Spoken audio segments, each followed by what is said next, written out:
Hello everyone, मेरा नाम है साहिबा खातून और इस वीडियो में हम बात करेंगे लिरिक पोएट्री के बारे में। इससे पहले वाली वीडियो में हमने हीरोइक पोएट्री को डिस्कस किया था, जिसमें हमने देखा था कि हीरोइक पोएट्री में किसी लेजेंडरी फिगर के एडवेंचर्स एंड ब्रेवरी को डिस्कस किया जाता है। लिरिक पोएट्री में जो स्पीकर होता है, उसके थॉट्स एंड इमोशंस को सॉन्ग लाइक वे में, म्यूजिकल वे में प्रेजेंट किया जाता है। लिरिक पोएट्री में सबसे पहले आता है द वैंडरर।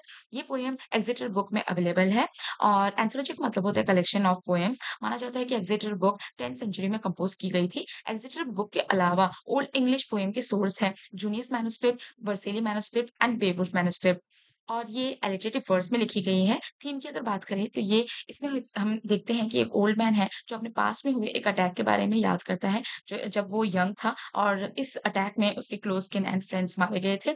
इसलिए वो बैटल एंड वॉर को डिसलाइक करता है एंड वो कहता है कि हमें गॉड में अपना भरोसा रखना चाहिए इन whom ऑल स्टेबिलिटी dwells और हमें बैटल एंड वॉर की तरफ नहीं जाना चाहिए जिसमें काफ़ी लोगों की जान चली जाती है, जो कि एक फ्यूटाइल चीज़ है, वर्थलेस है, यूज़लेस चीज़ है, उसमें हमें नहीं जाना चाहिए एंड हमें अपना फेथ गॉड में रखना चाहिए। सेकंड पोएम की अगर बात करें, तो वो है द सीफेयरर। इसे एज़रा पाउ ने ओल्ड इंग्लिश लैंग्वेज से मॉडर्न इंग्लिश लैंग्वेज में ट्रांसलेट किया है। इसमें जो स्पीकर होता है, वो कंपेयर करता है लाइफ ऑन सी को लाइफ ऑन लैंड के साथ, जिसमें वो बताता है कि जो विंटरी सी में लाइफ काफ़ी ज़्यादा प्रॉब्लम्स एंड डिफ़िकल्टी से भरी होती है और लाइफ ऑन लैंड जो होता है वो स्मूथ गोइंग होती है और ये पोएम इस तरीके से ख़त्म होता है, एक नोमिक स्टेटमेंट के साथ। कुछ नोमिक स्टेटमेंट वो कहता है। नोमिक स्टेटमेंट का मतलब होता है ट्रुथ एंड विज़डम की बातें, जिसमें वो गॉड के बारे में, इटर्निटी के बारे में, सेल्फ कंट्रोल के बारे में बताता है एंड ये पूरा पोएम जो है वो एक सिंगल वर्ड आमेन के साथ ख़त्म होता है। आमेन का मतलब है सो बी इट, जिसका मतलब जो चीज़ होना ही चाहिए, मतलब उसकी जो विश है वो ग्रांट होनी चाहिए। थर्ड पोएम की अगर बात करें, वो है द वाइफ्स लेमेन या फिर उसे द वाइफ्स कंप्लेंट भी कह सकते हैं। ये भी एग्ज़िटर बुक में अवेलेबल है और ये एक एलेजी है। एलेजी का मतलब होता है कि जब किसी की डेथ हो जाती है और उसके बारे में अगर हम कुछ दुःख ज़ाहिर करते हैं, तो उसे हम एलेजी कहते हैं और इसमें एक फीमेल स्पीकर है जो अपने स्टेट ऑफ डिस्पेयर को डिस्क्राइब करती है और ये अभी भी ये the wife lament and the wife's complaint जो है, इसे अभी भी इंटरप्रेटर्स डिस्कस करते हैं एंड ये एक अभी भी हॉट टॉपिक है जिसको इंटरप्रेटर्स ऐसा कहते हैं कि अभी तक श्योर नहीं है कि ये पोएम जो है, इसमें जो स्पीकर है उसमें एक फीमेल ही बात कर रही है, क्योंकि काफ़ी लोगों को लगता है कि इसमें एक मेल स्पीकर है जो अपने दुःख को ज़ाहिर कर रहा है। लेकिन हालाँकि इसमें जो प्रोनाउन्स एंड नाउन्स अवेलेबल है, ऐसा माना जा रहा है कि वो किसी फीमेल को इंडिकेट करता है, इसीलिए इसे वाइफ़्स लेमेंट कहा गया है।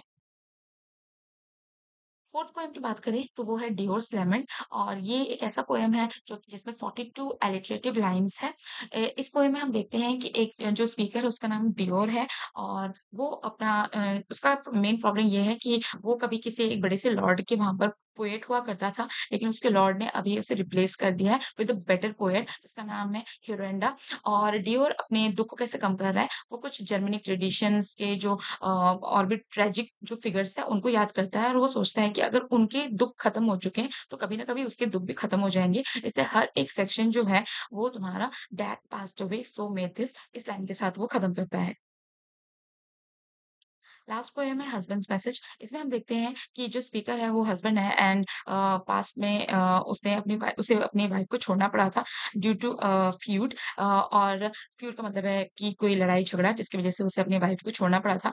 लेकिन अभी वो अपनी वाइफ के साथ फिर से दोबारा से रिकंसाइल करना चाहता है, इसलिए वो एक मैसेज एक व वुडन पीस में लिखकर अपनी वाइफ को भेजता है और ये उम्मीद करता है कि फिर से वो अपने न्यू होम में अपनी वाइफ के साथ रह सकेगा। और इस उसका मैसेज ऐसा होता है कि जिसमें वो अपने पास्ट में हुई जो घटनाएँ जो हैं उसको डिस्क्राइब करता है कि कैसे उसका लाइफ उसके बिना गुज़रा और क्या-क्या मिसफॉर्च्यून्स उसके साथ हुए और वो उम्मीद करता है कि मेबी उसकी वाइफ अब उसे समझेगी एंड फिर से अपने नए होम में उसके साथ रह पाएगा।